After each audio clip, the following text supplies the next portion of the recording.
Bom, o assunto de hoje é vida em sintonia. Todos nós temos assim, uma atração natural pela música. E eu acho que cada um tem suas preferências musicais. Essa preferência muda de acordo com a cultura, muda com a faixa etária, mas a atração pela música é uma coisa universal, né? Então nós podemos nos questionar o porquê dessa nossa atração pela música. E os místicos, especialmente os místicos orientais, eles afirmam que essa atração pela música se dá pelo fato de nós termos música dentro de nós, pelo fato da música e a vibração serem algo intrínsecas do próprio processo da vida. Então, se nós remetemos às escrituras antigas, às tradições religiosas do passado, nós vamos ver que existe todo um conjunto de conceitos que apontam para o fato do universo ter sido criado pelo som. E mais que isso, que tudo que existe no universo é vibrante, é vivo. Blavatsky, inclusive, que foi a fundadora da Sociedade Teosófica, afirmava que não existe matéria morta, que toda matéria é viva, toda matéria é vibrante. Na sua época, a ciência não aceitava isso, achava que a matéria era um agregado de átomos que eram inertes, né, que eram que nem tijolinhos da matéria. Hoje a ciência sabe que os átomos estão em constante movimento, estão vibrando realmente, e quando nós mergulhamos nos domínios subatômicos, nós encontramos mais e mais vibração, movimento, enfim, o universo é um universo vivo e vibrante. E o que melhor caracteriza a vida é o movimento, é a vibração. Não existe nada no universo que seja estático, né?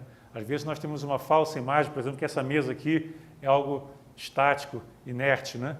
Mas na realidade, se nós mergulharmos aqui o microscópio e analisarmos a matéria que está por trás desse aparentemente corpo inerte, nós vamos ver que existe muito movimento. E quanto mais nós mergulhamos na matéria, mais nós encontramos movimento. Existe também o conceito, que é um conceito antigo, também especialmente da filosofia oriental, que é uma das bases do ensinamento teosófico, que esse universo é um cosmos, ele é um todo ordenado. Então, esse universo ele está não só vibrando, mas ele possui uma harmonia intrínseca.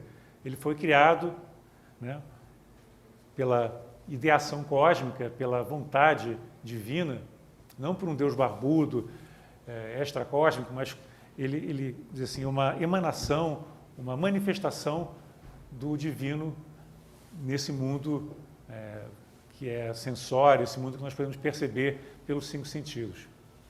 De modo que tudo que existe no universo está permeado por essa energia cósmica, por essa vibração que é a própria essência de tudo que existe. Nós não podemos conceber nada, nenhum tipo de matéria que não esteja se modificando, não esteja vibrando e, portanto, não seja viva. Então, a vida permeia tudo que existe no universo, os minerais, os vegetais, os animais e, especialmente, o ser humano, que tem, vamos dizer assim, uma qualidade de vida muito mais complexa e uma consciência muito mais desenvolvida. Um outro conceito importante que complementa essa visão da ordem cósmica é que existem 2 evoluções paralelas. Uma, a evolução da forma, dos veículos, e a outra, a evolução da vida ou da consciência. E que existe uma relação muito nítida entre as formas e a vida, a consciência que está habitando essas formas. Então, é como se as formas fossem trabalhadas para que a consciência pudesse habitar e fazer uso desses veículos para interagir com o seu meio, interagir com o mundo. Então, a maneira como cada corpo, como cada objeto vibra, é a função da consciência que habita aquele corpo, aquele ser, seja um ser humano, seja animal, ou vegetal, ou de qualquer reino. Então, na medida que há uma transformação de consciência, há também uma transformação na qualidade vibratória daquele objeto ou daquele ser. E na medida que a consciência cresce, adquire novas potencialidades, ou expressa novas potencialidades, a matéria também vai se modificando, vai se adaptando às novas necessidades da consciência e vai adquirindo uma nova forma, uma nova estrutura, né, sistêmica, de maneira a poder atender às necessidades da consciência. Então, a maneira como cada corpo vibra é função daquela consciência que está animando o corpo. Eu digo isso porque, quando nós falamos em harmonização interna, em sintonia, em evolução, nós estamos falando num processo alquímico em que nós estamos continuamente trabalhando os nossos veículos de maneira que eles possam expressar melhor todo o potencial que nós temos de vida e de consciência internamente. Então, na medida que nós nos transformamos como seres inteligentes, evoluímos e desenvolvemos nossas potencialidades, a matéria que nós utilizamos nos nossos corpos tem que necessariamente também evoluir junto, tem que desenvolver características e habilidades que permitam que ela seja responsiva, esteja em sintonia com aquele espírito, com aquela inteligência, com aquela consciência que está habitando a forma e o veículo. Então, nós podemos dizer que existe, é como se fosse assim uma música, né, que está por trás de tudo que existe. Nós, pelos nossos sentidos, né, pela nossa audição, nós somos capazes de ouvir apenas uma faixa de frequência, né, que vai mais ou menos de 20 Hz a 20 mil Hz, que é a chamada faixa audível. Alguns animais, como o cachorro, conseguem ouvir um pouco mais, outros um pouco menos, mas existe uma faixa chamada faixa audível. Só que existem sons, existem vibrações num espectro muito maior. E, na realidade, a música está presente não só naquela faixa que nós podemos perceber pelos nossos ouvidos, né, pelo nosso aparelho auditivo, mas a música está presente em toda parte. Poderíamos, assim, afirmar que o nosso corpo é como um instrumento, que está continuamente soando a sua música. Só que essa música não é audível para o nosso sentido físico convencional, mas cada um de nós está executando, vamos dizer assim, através do seu corpo, do seu instrumento, a sua música. E a música que cada um está soando, está executando, interage com a música dos demais. A maneira como nós vibramos afeta as pessoas à nossa volta e, da mesma forma, nós somos afetados pelas vibrações que estão à nossa volta. Então, daí vocês veem a importância da vibração e da música para a nossa evolução espiritual. Não é à toa que, ao longo da história, das tradições antigas, nós vemos que muitos deuses, né, muitos instrutores espirituais, sempre tiveram associados à música. Nós vamos remontar ao passado na Índia, por exemplo, nós vamos ver que Shiva, por exemplo, né, ele foi um inventor da vina. E Saravasti, que é uma deusa da beleza na Índia, também é sempre representada com a vina, que é considerado um instrumento sagrado. Na Grécia, por exemplo, nós temos a figura do Orfeu, né, com a sua harpa. E diz que Orfeu, através da sua harpa, conseguia apaziguar até os animais ferozes. Que a música que soava da sua harpa era tão harmoniosa que ela conseguia transformar a fúria dos animais, das pessoas, em mansidão, em harmonia. Isso representa a ideia de que nós podemos, através da nossa música, da nossa vibração, transformar o mundo. Assim como nós somos influenciados pelo mundo, nós podemos influenciar positivamente o mundo na medida que nós soamos a nossa música com a maior perfeição. Krishna também, uma divindade das mais conhecidas da Índia, né, é comumente representado com a sua flauta. A flauta, inclusive, que é considerada um dos instrumentos que emite o som mais puro, né? O som da flauta é uma senoide perfeita. Então, é um instrumento que está muito ligado à espiritualidade, é um som muito puro. Existe também uma tradição interessante na cultura judaico-cristã que afirma que Moisés foi chamado por Deus, né, para receber lá no Monte Sinai aquela revelação que permitiu, vamos dizer, o início praticamente de uma nova era, né, a era mosaica. Então, diz que Deus falou para Moisés: musique, ou seja, ouça Moisés, né? Moisés, ouça, musique. E daí que surgiu a palavra música, porque esse ensinamento que foi transmitido para Moisés era um ensinamento musical. Ele foi transmitido na forma de vibração, na forma de música. E dessa forma ele pôde captar e incorporar na sua natureza e daí então transmitir esse ensinamento para toda uma geração, para todo um conjunto de pessoas que foram muito influenciados pela lei mosaica. Então, existe então uma ideia que o verdadeiro ensinamento é como música. Ele é transmitido através dessa música que toca o coração. Muitas vezes nós temos ensinamentos que tocam apenas a mente, mas não produzem uma transformação na pessoa porque não são capazes de afetar a sua natureza mais interna.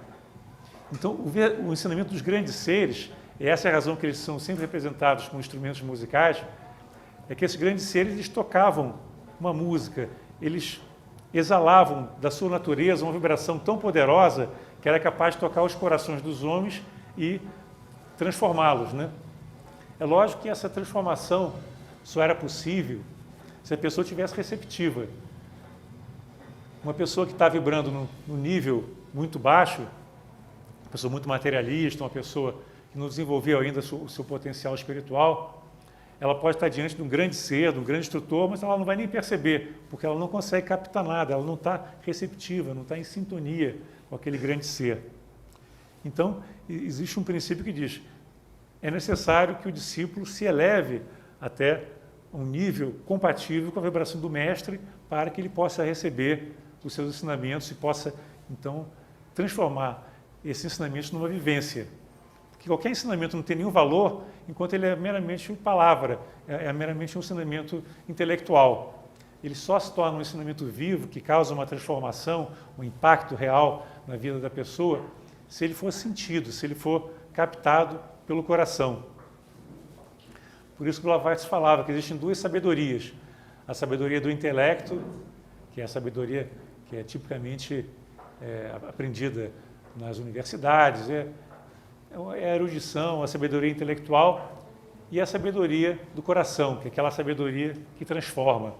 E essa é a sabedoria realmente que tem importância para nós, né? O que nós queremos é nos transformar, nós queremos evoluir, queremos alcançar um nível de percepção, um nível de realização superior. Essa é a missão de todo ser humano, né? Esse é o Dharma de cada um de nós. Dharma é uma palavra indiana que representa dever, missão na vida e, ao mesmo tempo, tem a ver com a vibração que cada um está soando num dado momento da sua vida, no seu caminho, né? Com a sua senda. Então, existe uma magia, a gente pode dizer, na música, né? Que permite com que ela toque os nossos corações e sirva como um poderoso instrumento, como uma ferramenta que permite que nós venhamos a nos elevar a um padrão vibratório mais elevado. Quanto mais nós ouvimos e sentimos uma música de boa qualidade, mais nós aprendemos a vibrar naquele tom, naquela faixa vibratória. E quanto mais nós elevamos a nossa faixa vibratória, mais o nosso corpo vai ganhando, assim, matéria de melhor qualidade. Assim como nós temos matéria física, né, que compõe o corpo físico, nós temos matéria que compõe o nosso corpo emocional e o nosso corpo mental, que constituem a nossa personalidade. Então, o processo de crescimento e evolução humana implica numa transformação total, né, do físico, do emocional, do mental e também da nossa consciência, lógico. Mas essa transformação se dá numa substituição de matéria mais densa por matéria mais sutil, ou seja, uma matéria capaz de vibrar num nível mais elevado, uma matéria mais refinada. Então, sempre que nós conseguimos operar numa frequência mais elevada, nós estamos eliminando matéria mais grosseira e substituindo essa matéria mais grosseira por uma matéria mais refinada, uma matéria capaz de vibrar numa frequência mais alta. É quase como um exercício, né? Se nós ouvimos música e vibramos de uma forma mais elevada, naturalmente nós educamos os nossos corpos a vibrarem nessas frequências mais elevadas. Da mesma forma, se nós estivermos sempre vibrando, né, colocando o foco da nossa consciência em coisas mais densas, coisas mais materiais, envolvidos na busca de poder, envolvidos em atividades que visam apenas o nosso proveito pessoal, enfim, atividades apenas mundanas, nós começamos a baixar a nossa vibração. Se o local que nós frequentamos são locais de baixa vibração, com música de má qualidade, música dissonante, música que atua só nos chakras inferiores, logicamente a qualidade dos nossos corpos vai também sendo degradada. O Leadbeater, que era um clarividente, ele dizia, se você é submetido, né, se você visita um local muito denso, com vibrações muito pesadas, com música de má qualidade, o efeito sobre os corpos sutis pode durar um tempo muito longo, até que você consiga reconstituir a sua pureza natural. Então nós temos que ter muito cuidado com os ambientes em que nós frequentamos, as pessoas com quem nós convivemos e, em especial, a música que nós ouvimos, porque eles têm o poder de nos afetar e afetar a nossa qualidade vibratória muito grande. Então, é muito importante nós estarmos observando esses detalhes. Isso não é difícil de se aprender, de se entender, né? Vocês sentem quando vocês estão, por exemplo, num bar, onde todo mundo está falando mal do outro, fofoca, criticando, e uma música pesada, que a sua vibração baixa naturalmente. Você vai para casa, sai daquele ambiente, mas você não consegue, por exemplo, sentar e meditar saindo de um lugar desse, porque você está ainda vibrando numa frequência, né, num tom que é inferior. Ao passo que você passa um dia na natureza, meditando, ouvindo os pássaros, ouvindo o som de um riacho, de uma cachoeira, você naturalmente se eleva o seu tom vibratório. E aí você consegue meditar com muito mais tranquilidade, consegue se colocar numa condição muito mais receptiva para as coisas boas da vida também. Então, esse fenômeno é aquele fenômeno que nós chamamos de ressonância. A ressonância é a capacidade de responder a determinadas vibrações e não responder a outras. O fenômeno de ressonância tem a ver com o fenômeno de sintonia também. Um exemplo de ressonância que é muito utilizado nas escolas de física é o exemplo das pontes antigas que eram projetadas sem conhecimento desse fenômeno da ressonância. Então, diz que na Segunda Guerra, inclusive, algumas pontes foram construídas sem atentar para o fato de que o marchar dos soldados numa ponte poderia colocar em risco a própria ponte, porque elas foram construídas, né, em que a frequência de ressonância, a frequência em que ela vibra com maior facilidade, era tal que se os soldados estivessem marchando, né, naquele ritmo típico de uma tropa marchando, elas poderiam, esse marchar poderia colocar em vibração a ponte de tal forma que ela poderia ruir, como de fato aconteceu já. Isso foi por um descuido, né, por um descuido, uma coincidência ao mesmo tempo, né, que a frequência de vibração daquela estrutura era tal que coincidia com a frequência da marcha dos soldados. Então, quando os soldados começaram a pisar com força na ponte, marchando todos, né, juntinhos, né, começou aquela vibração e a vibração foi se intensificando até que a estrutura ruiu por não aguentar aquela frequência vibratória. Um outro exemplo de ressonância é que você tem certos cantores que têm uma potência vocal muito elevada, né? Tem casos de grandes cantores, grandes sopranos e também outros tipos de cantores que conseguem quebrar um copo de cristal ou mesmo uma vidraça. Por quê? Porque eles conseguem... Todo objeto tem uma frequência de ressonância, né? Então, quando o cantor consegue entoar uma frequência, geralmente uma frequência alta, né, que coincide com a frequência de vibração daquele cristal ou daquele vidro, o que ocorre é que o vidro começa, né, a vibrar até se despedaçar, até estourar. Então, essa é o fenômeno da ressonância. Você tem um estímulo, uma certa frequência, e quando aquele objeto já tem naturalmente uma frequência tal que ele consegue vibrar naquela frequência, e se o estímulo é muito forte, a tendência é ele vibrar mais até eventualmente estourar. Então, a ressonância é isso, é a capacidade de vibrar na mesma frequência do estímulo. E eu já dei esse exemplo antes, né? Quando você tem, por exemplo, um rádio, um transmissor de um lado e um receptor do outro, se a frequência do transmissor e do receptor são as mesmas, existe transmissão de informação. O receptor é capaz de captar aquela onda e processá-la. Se for uma onda sonora, por exemplo, de uma música, ela pode captar a música que estava modulada e transformar novamente num som audível, porque havia ressonância, a frequência do transmissor era compatível com a frequência do receptor, que ressoava nessa frequência, não em outras. A nossa televisão, ela capta frequências da ordem da frequência de TV, não das do rádio. Então, cada receptor tem uma frequência que ele é capaz de receber, que é a frequência para a qual ele foi projetado.